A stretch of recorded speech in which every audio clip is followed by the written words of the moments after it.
News 7 தமிழின் 8 மணி செய்திகளை வழங்குவதற்காக ஸ்ரீ வித்யா கந்தசாமி.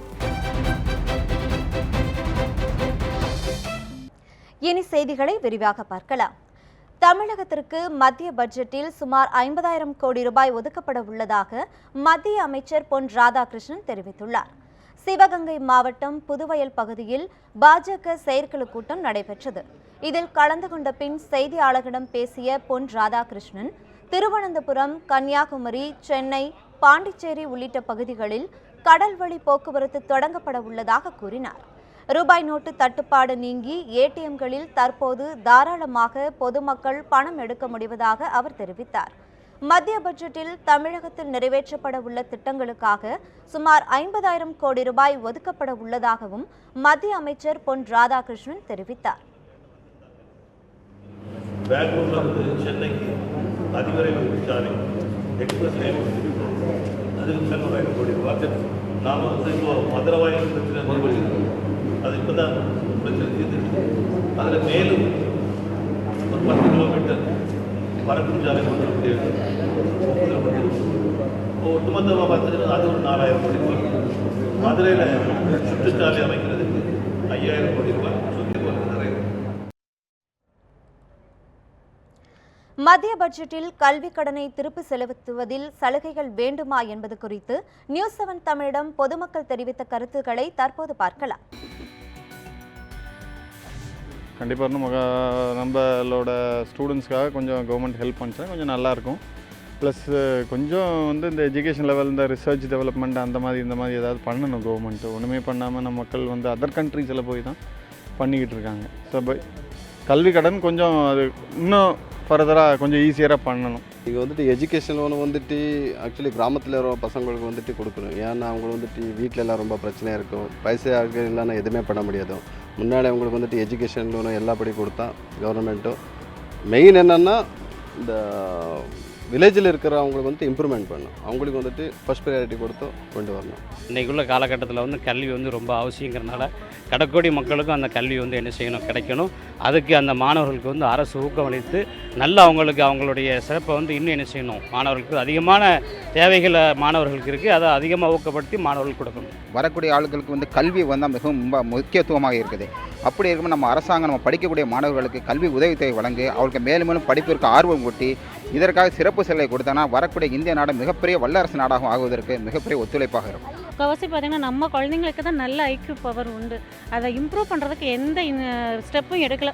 கவர்மெண்ட் என்ன ஏதோ அறிவிக்கிறாங்க, அதை அதோடு போட்டுறாங்க. திரும்ப யாரும் அது திரும்ப அது அவங்களுக்கு இது இன்புட் போயிருக்கா இல்லையா அப்படின்னு எந்த கவர்மெண்ட்டும் யாரும் இது நாள் வரைக்கும் பார்க்கல. இனிமேலாவது பார்க்குறது நல்லது. ஜல்லிக்கட்டு தொடர்பான சட்டம் குறித்து உரிய முறையில் விளக்கியிருந்தால் வன்முறை ஏற்பட்டிருக்காது என நடிகர் சிம்பு தெரிவித்துள்ளார். இதுகுறித்து சென்னை தியாகராய நகரில் உள்ள தமது இல்லத்தில் செய்தியாளர்களிடம் பேசிய அவர், ஜல்லிக்கட்டிற்கு ஆதரவாக பெண்கள், குழந்தைகள், மாணவர்கள் என ஆயிரக்கணக்கானோர் அறவழி போராட்டத்தில் ஈடுபட்டதாக குறிப்பிட்டார். மேலும் உலகமே வியந்து பாராட்டிய இப்போராட்டத்தின் வெற்றியை கொண்டாட காவல்துறையினர் அனுமதிக்கவில்லை எனவும் சிம்பு தெரிவித்தார். கிட்டத்தட்ட ஒரு 6 நாள் 7 நாள் சரியா டேட் இது தெரியல, அவ்வளோ நாள் எந்த விதத்திலையும் போலீஸோ சரி அரசாங்கமோ சரி நம்மளுக்கு எந்த ஒரு பிரச்சனையும் கொடுக்காம ஆல்ரெடி இந்த மாதிரி நாங்கள் ஒரு இதை நிறைவேற்றிட்டோம், இதுவே நம்மளுக்கு சக்ஸஸ் தான் அப்படின்னு சொல்லி அதுக்கு முந்தின நாள் சொல்கிறாங்க.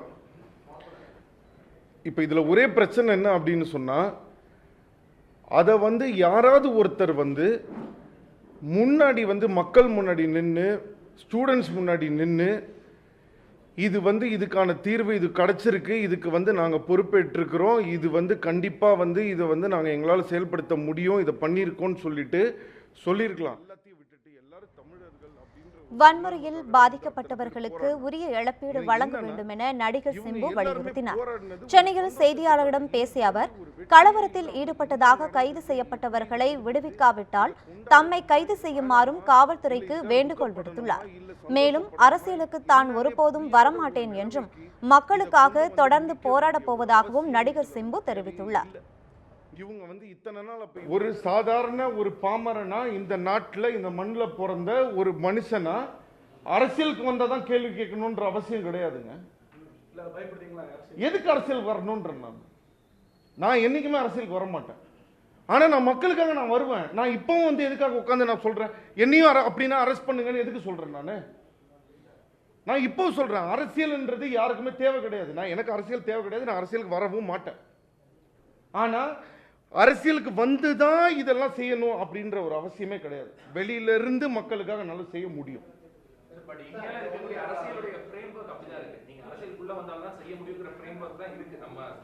அப்படி பார்த்தா ராஜா இருக்கும்போது ராஜா மட்டும்தான் ரூல் பண்ணும்போது முடியுன்ற ஃப்ரேம் ஒர்க் இருந்தது. இன்னைக்கு எப்படி டெமோக்ரஸி இருக்கு? அப்ப அதை பிரேக் பண்ணி அன்னைக்கு யாரோ ஒருத்தர் வந்து அந்த ஒரு விஷயத்தை உடைச்சு மக்கள் ஓட்டு போட்டு தான் ஒருத்தனை தேர்ந்தெடுக்கணும்னு ஒரு புதுசா ஒரு விஷயத்தை கொண்டு வந்தாங்கல்ல. அப்படின்னா இன்னைக்கு வந்து எல்லாரும் ராஜா ரூல் தானே இருக்கணும். இன்னைக்கு எப்படி நம்ம எல்லாரும் டெமோக்ரஸியா இருக்கும்? இன்னைக்கு எப்படி வந்து நம்ம ஓட்டு போட்டு இந்த கட்சி அந்த கட்சின்றதை எப்படி வந்தது? அப்போ ஒரு காலகட்டத்துக்கும் வந்து ஒரு புரட்சி வருது, ஒரு காலகட்டத்துக்கு ஏற்ற மாதிரியும் ஒரு புது இது வருது, ட்ரெண்ட் வருது இல்ல. அப்போ அரசியல் இருந்து தான் செய்யணுன்றது பழைய ட்ரெண்ட், அரசியல்ல இல்லாம செய்யலான்றது இன்னைக்கு புது ட்ரெண்ட் சார். ஜல்லிக்கட்டு போராட்டத்தின் போது நிகழ்ந்த கலவரம் தொடர்பாக சிபிஐ விசாரணைக்கு உத்தரவிட வேண்டும் என லட்சிய திமுக கட்சி தலைவரும் நடிகருமான டி ராஜேந்தர் வலியுறுத்தியுள்ளார். இதுகுறித்து சென்னை தியாகராய நகரில் செய்தியாளர்களிடம் பேசிய அவர், ஜல்லிக்கட்டு மீதான தடை நீங்கி இருப்பது வெற்றியின் முதற்படி என்று தெரிவித்துள்ளார். மெரினா கலவரத்தின் போது சென்னை நடுக்குப்பம் மீனவ கிராமம் கடுமையாக பாதிக்கப்பட்டுள்ளதாக தெரிவித்த டி ராஜேந்தர், மீனவர்கள் மீது எந்த நடவடிக்கையும் எடுக்கக்கூடாது எனவும் கேட்டுக்கொண்டார். 7வது நாள் எங்கிருந்து வந்தது தடாலடி மாற்றம்? ஏன் இந்த காவல்துறையின் அடாவடி சீற்றம்? திரைக்கதையை மாற்றியது யார்? அதனால் தான் சொல்லுகின்றேன், உண்மையிலேயே இதற்கு ஒரு சிபிஐ விசாரணை கமிஷன் வேண்டும். அது மட்டுமல்ல, இந்த அறவழி போராட்டத்துக்குள்ளே புகுந்து தீயை வைத்து கொளுத்திய அந்த தீய சக்திகள் யார் என்பது கண்டுபிடிக்கப்பட வேண்டும். கொண்டாட்டத்தில் முடிய வேண்டிய ஜல்லிக்கட்டு போராட்டம் வன்முறையில் முடிந்தது வருத்தத்தை ஏற்படுத்தியுள்ளதாக நடிகர் லாரன்ஸ் தெரிவித்துள்ளார். சென்னை மெரினாவில் போராட்டத்தில் ஈடுபட்ட மாணவர்களுடன் இன்று முதல்வரை சந்தித்த லாரன்ஸ் பின்னர் செய்தியாளர்களை சந்திக்கும் போது இதனை தெரிவித்தார். ஜல்லிக்கட்டு போராட்டத்தின் போது கைது செய்யப்பட்ட மாணவர்களை விடுதலை செய்ய வேண்டும் என்றும், கலவரத்தில் பாதிக்கப்பட்டவர்களின் மருத்துவ செலவு முழுவதையும் அரசே ஏற்க வேண்டும் என்றும் முதல்வரிடம் கோரிக்கை விடுக்கப்பட்டுள்ளதாகவும் லாரன்ஸ் தெரிவித்தார். போராட்டத்தை நோக்கத்தை திசை திருப்பும் வகையில் எழுப்பப்பட்ட தனித்தமிழ்நாடு உள்ளிட்ட முழக்கங்களை தாம் எதிர்த்ததாக ராகவா லாரன்ஸ் தெரிவித்தார். தமிழ்நாடு முழுவதும் நிறைய பேர் அடிபட்டிருக்காங்க. அடிபட்டது எல்லாருக்கும் மருத்துவ செலவாக நீங்கள் எடுத்துக்கணும், இந்த கவர்மெண்ட்டு தான் ஏற்று பண்ணணும்னு கேட்டிருக்கோம். ஏன்னா சம்மந்தமே இல்லாமல் வேலை விட்டுட்டு 7 நாள் கஷ்டப்பட்டு எங்கள் கூட போராடின இளைஞர்கள் மாணவர்கள் மட்டும்தான் நான் பேசுகிறேன்.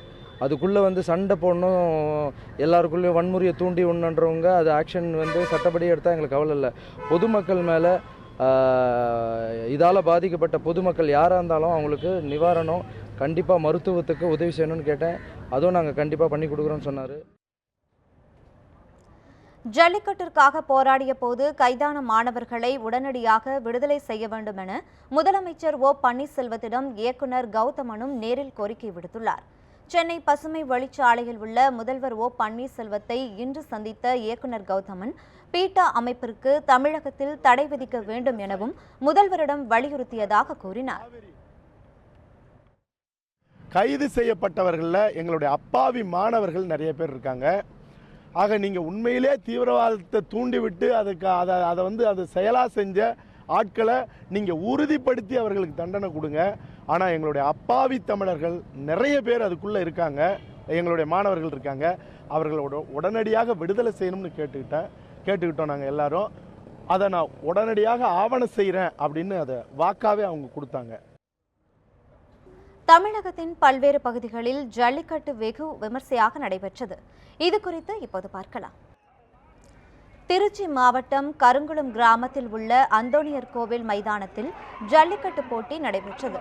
700க்கும் மேற்பட்ட காளைகள் பங்கேற்ற இந்த போட்டியில் 250க்கும் மேற்பட்ட மாடுபிடி வீரர்கள் சீருடை அணிந்து ஆர்வத்துடன் காளைகளை அடக்கினர். போட்டியில் வெற்றி பெற்றவர்களுக்கு பரிசுகள் வழங்கி கௌரவிக்கப்பட்டன.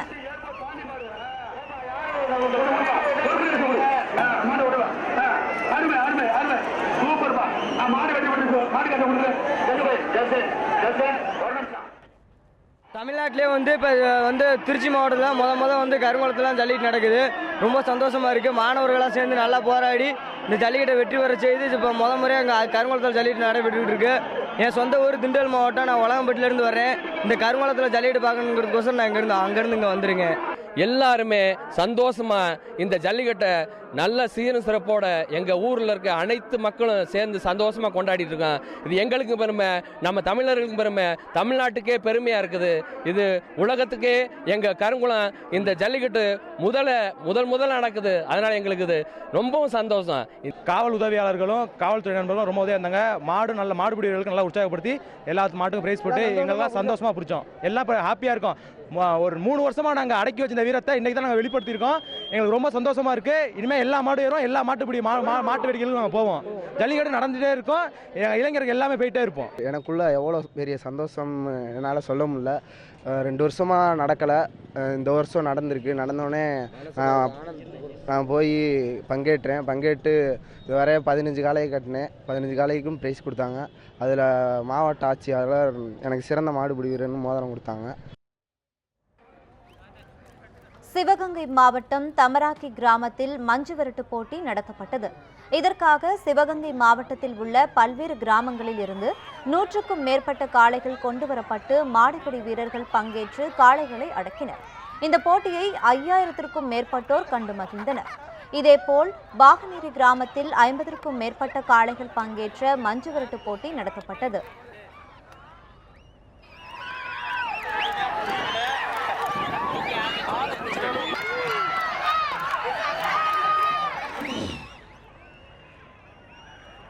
சிவகங்கை அருகே உள்ள சிராவயல் கிராமத்தில் நடைபெற்ற ஜல்லிக்கட்டு போட்டியில் 500க்கும் மேற்பட்ட காளைகள் பங்கேற்றன.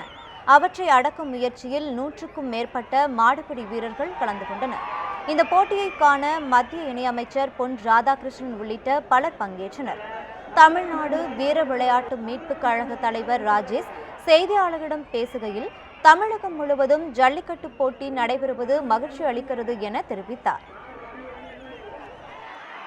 மக்களால் இந்த பேரிகேட்ஸ் கட்டுறது கொஞ்சம் பிரச்சனையாக இருக்குது. அதுக்கு முதல்வரை சந்தித்து வலியுறுத்தணும் இருக்கும்.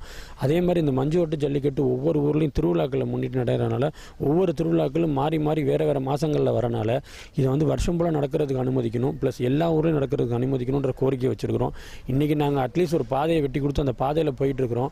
இந்த பாதையை நிரந்தரமாக எடுத்து போகிறதுக்கு ஒரு சில கோரிக்கைகள் இன்னும் எங்களுக்கு வேணும். அந்த கோரிக்கைகளை நிறைவேற்றி கண்டிப்பாக இந்த மஞ்சு விரட்டு ஜல்லிக்கட்டை சிறப்பாக எப்போதும் பாதுகாப்பான முறையில் நடத்துவோம். கிருஷ்ணகிரி மாவட்டம் ஹொசூர் பிர்ஜே பள்ளியில் எருதுவிடும் போட்டி விமர்சையாக நடைபெற்றது. போட்டியில் பேளகொண்டப்பள்ளி, பாகலூர், பேரிகை, சூளகிரி போன்ற பகுதிகளில் இருந்து 100க்கும் மேற்பட்ட காளைகள் பங்கேற்றன. இப்போட்டிக்காக காளை மாடுகள் கொம்புகளுக்கு வண்ணம் பூசி சலங்கை கட்டி அலங்கரிக்கப்பட்டிருந்தது. தடை நீங்கியதால் இப்பகுதி மக்கள் உற்சாகத்துடன் போட்டிகளில் பங்கேற்றனர்.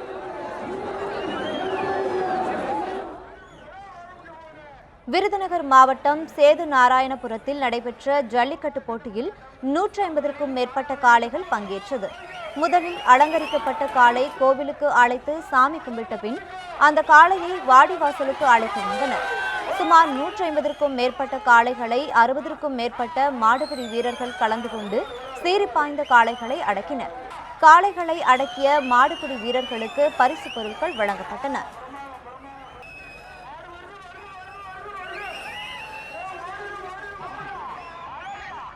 மதுரை மாவட்டம் தாமரைப்பட்டியில் நடைபெற்ற ஜல்லிக்கட்டு போட்டியில் ஆர்வமுடன் கிராம மக்கள் பங்கேற்றனர். 30க்கும் மேற்பட்ட காளைகள் பங்கேற்ற ஜல்லிக்கட்டு போட்டியில் 500க்கும் மேற்பட்ட இளைஞர்கள், மாடுபிடி வீரர்கள் கலந்து கொண்டனர்.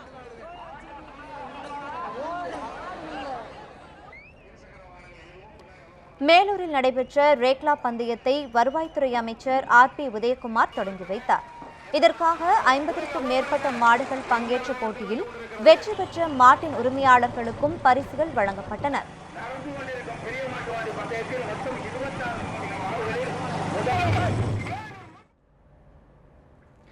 சென்னை மெரினாவில் தமிழக அரசு விதித்துள்ள 144 தடை உத்தரவை திரும்பப் பெற வேண்டும் என விடுதலை சிறுத்தைகள் கட்சித் தலைவர் திருமாவளவன் கேட்டுக் கொண்டுள்ளார்.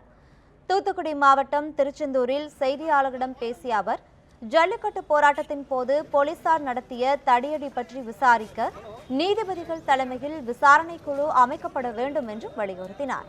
ஈழப் போராட்டத்தில் உயிர் நீத்த முத்துக்குமாரின் நினைவு நாளையொட்டி மெரினாவில் தடை உத்தரவு பிறப்பிக்கப்பட்டதாக திருமாவளவன் குற்றம் சாட்டினார். இந்த தடை உத்தரவை தமிழக அரசு உடனே திரும்பப் பெற வேண்டும் என்றும் வலியுறுத்தினார்.